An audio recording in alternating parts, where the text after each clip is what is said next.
ഇന്ന് രണ്ട് മൂന്ന് വളരെ വിലപ്പെട്ട കാര്യം ഞാൻ പറയാം കേട്ടോ. ഇപ്പം നമ്മൾ കുട്ടികളെല്ലാവരും അതുപോലെ പേരൻസും ഇങ്ങനെ SSLC പരീക്ഷയുടെ റിസൾട്ട് വരാൻ കാത്തിരിക്കുകയാണ്. അപ്പം റിസൾട്ട് വരാനായിട്ട് പ്രതീക്ഷിച്ചിരിക്കുന്നതൊക്കെ നല്ലതാണ്. നന്നായി പഠിച്ച കുട്ടികൾക്ക് യാതൊരു ടെൻഷനും ഉണ്ടാകില്ല. പരീക്ഷ നന്നായി എങ്കിൽ കൂടിയും ടെൻഷനുള്ള കുട്ടികളും ഉണ്ട്, എനിക്കറിയാം. അപ്പോൾ നന്നായി എല്ലാത്തിനെയും ഫുൾ മാർക്ക് വാങ്ങി പഠിക്കുന്നവർക്കും നല്ല ടെൻഷനുണ്ട്. എന്തുകൊണ്ടെന്നാണ് എനിക്ക് മനസ്സിലാകാത്തത്. എഴുതി എന്നൊരു പൂർണ്ണ വിശ്വാസമുണ്ടെങ്കിലും അവർക്കതിൻ്റെ ഒരു സംശയം നിൽക്കും. എന്നാൽ ഈ പഠിക്കുന്ന കുട്ടികൾ നന്നായി പഠിക്കുന്നവരാകട്ടെ പഠിക്കാത്തവർ എല്ലാവർക്കും SSLC പരീക്ഷയ്ക്ക് ടെൻഷനാണ്. അപ്പോൾ എനിക്ക് പറയാനുള്ളത്, നമ്മുടെ കുട്ടികളെ ഇന്നു മുതലേ ഒന്ന് കെയർ ചെയ്യണം. കാരണം അവരുടെ പിന്നിൽ എപ്പോഴും ഒരു കണ്ണുണ്ടാവണം. പിന്നെ നല്ലൊരു സ്നേഹം, നിങ്ങളുടെ നല്ല സ്നേഹമുള്ള വർത്തമാനങ്ങൾ ഉണ്ടാകണം. പിന്നെ അവർക്ക് ഒരുപാട് അവരെ കെയർ ചെയ്തുകൊണ്ട് ഇങ്ങനെ മോനെ നിനക്ക് അവിടെ പോകണോ ഇവിടെ പോകണോ അങ്ങനെയൊന്നും ചോദിക്കണ്ട. പക്ഷേ അവൻ്റെ മേലെ അല്ലെങ്കിൽ അവളുടെ മേലെ ഒരു കണ്ണുണ്ടാകണം. പിന്നെ എപ്പോഴും ഫലം വരാൻ പോകുന്നു, നിൻ്റെ മാർക്ക് അറിയാം ഇപ്പോൾ, അങ്ങനെയുള്ള വർത്തമാനങ്ങളൊന്നും തന്നെ പറയരുത്. നമ്മൾ നന്നായി പ്രാർത്ഥിക്കുക. നമ്മുടെ മക്കൾ എന്താണോ എഴുതിയിരിക്കുന്നത് ആ ഒരു വിജയത്തിന് വേണ്ടി മക്കൾക്ക് മാർക്ക് നന്നായി കിട്ടി പാസ്സാകണേ എന്ന് മാത്രം പ്രാർത്ഥിച്ചിരിക്കുക. അല്ലാതെ കുട്ടികളെ വഴക്ക് പറഞ്ഞ് ഒന്നും ചെയ്യരുത്. പിന്നെ കുറേ ആൾക്കാർക്ക് ഉണ്ട് SSLC അല്ലെങ്കിൽ +2 പരീക്ഷയ്ക്ക് എല്ലാത്തിനും A+ വേണമെന്ന്. അത് കഴിഞ്ഞ് കഴിഞ്ഞാൽ ഈ ടെൻഷനെല്ലാം തീർന്നു. ഇതൊരു വലിയ കടമ്പയാണ് എന്നാണ്. പക്ഷേ ഒരിക്കൽ ഇത് വലിയൊരു കടമ്പയായിരുന്നു. കാരണം ഒരു ഇയർ പിന്നെയും പോകും. നമ്മളൊരു സബ്ജക്റ്റ് തോറ്റാലോ അല്ലെങ്കിൽ നമ്മൾ പ്രതീക്ഷിക്കുന്നത്ര മാർക്ക് ഇല്ലെങ്കിലോ, ഇപ്പോൾ പണ്ടൊക്കെ ഒരു 210 മതിയായിരുന്നു, 210 മാർക്ക്. അതിൻ്റെയൊക്കെ കഴിഞ്ഞ് ഇപ്പോൾ നമ്മളെല്ലാം A+ അങ്ങനെയാണ് വന്നിരിക്കുക. അപ്പോൾ ഈ ഒരു സമയത്ത് നമ്മൾ അവരുടെ എല്ലാം A+ കിട്ടണമെന്ന് പ്രതീക്ഷിക്കാതിരിക്കുക. കുറച്ച് ആൾക്കാർ ഇപ്പോഴും മാറിയിട്ടില്ല. കാരണം ഒരുപാട് അപകടമല്ല, കുട്ടികൾ സ്വയം തിരഞ്ഞെടുക്കുന്ന അപകടങ്ങൾ. അത് നിങ്ങൾക്ക് എന്താണെന്ന് മനസ്സിലായി കാണുമല്ലോ. അപ്പോൾ ആ വഴിയിലേക്ക് കുട്ടികളെ വിടാതിരിക്കാൻ ഇപ്പോൾ കുറച്ച് കാലമായിട്ട് ചിന്താഗതികൾ മാറിയിട്ടുണ്ട്. എല്ലാം A+ വേണം എന്നൊരു ചിന്തയില്ല.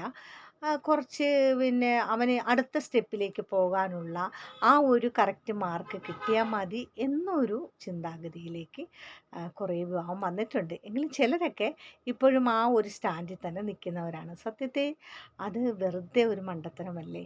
നമ്മുടെ കുഞ്ഞ് നമ്മുടെ കൂടെ എന്നും ഉണ്ടാവണ്ടേ? അതല്ലേ നമ്മുടെ ഭാഗ്യം.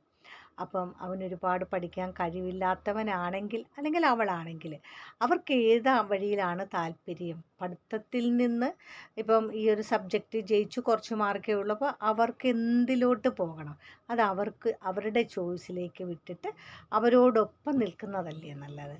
അതുപോലെ ഒരുപാട് ടെൻഷൻ ഈ SSLCയിൽ അതുപോലെ തന്നെ +2 പരീക്ഷാ ഫലം വരുന്നതിന് മുന്നേ ആയിട്ട് കുട്ടികളെ അമിതമായി ഇങ്ങനെ പറഞ്ഞുകൊണ്ടിരിക്കരുത് അവരോട്.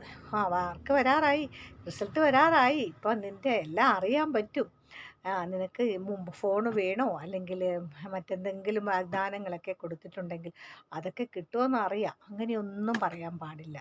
കാരണം വാഗ്ദാനങ്ങൾ കൊടുത്തിട്ടുണ്ടെങ്കിൽ ഇരിക്കട്ടെ, അവൻ കുറച്ച് മാർക്ക് കുറഞ്ഞു പോയെങ്കിലും അവനോട് കാര്യങ്ങൾ പറഞ്ഞ് മനസ്സിലാക്കുക.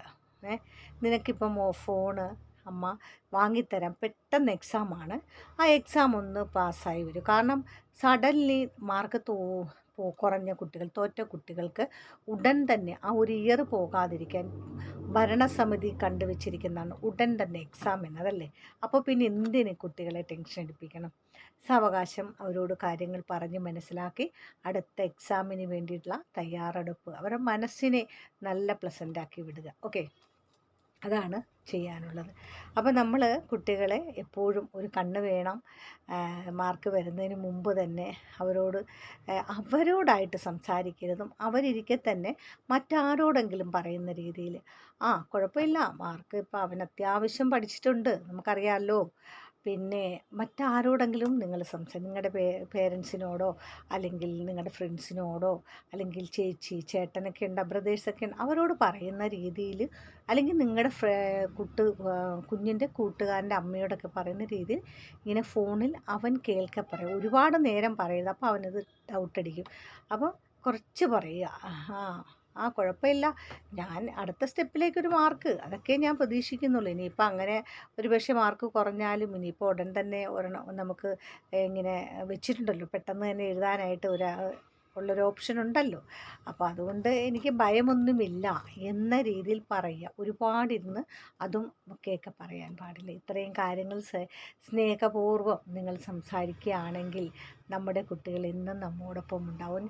ഉന്നതിയിലെത്തേണ്ടവനാണ്, അങ്ങനെ ഒരു തലയിലെഴുത്ത് അവനുണ്ടെങ്കിൽ തീർച്ചയായിട്ടും അവനവിടെ എത്തും.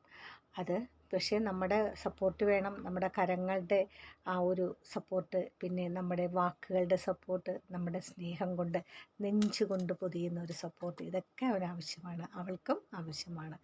അപ്പം ഇത്തരം കാര്യങ്ങൾ ശ്രദ്ധിക്കുക.